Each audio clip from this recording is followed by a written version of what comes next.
Once upon a time, on East Integer Avenue, there lived the counting numbers.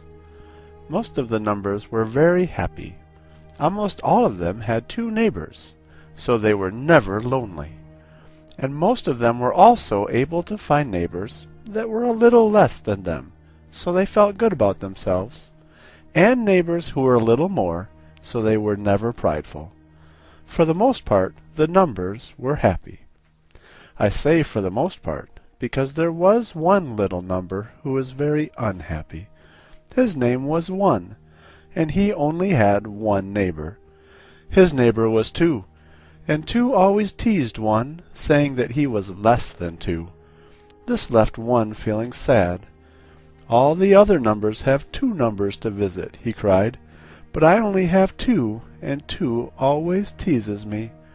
I must be the least of all the numbers." Then 1 got an idea.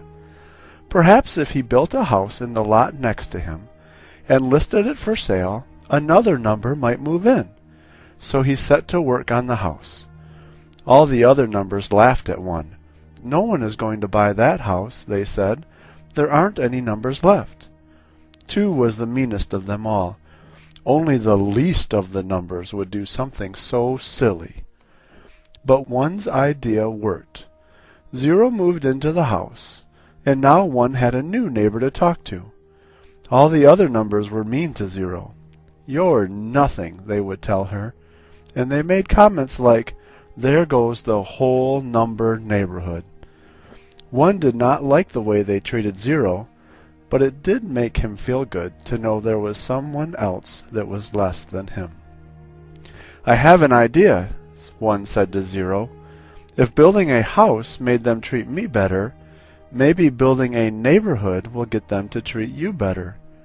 "That's a good idea," said 0, and she set to work on building and selling houses in a new neighborhood.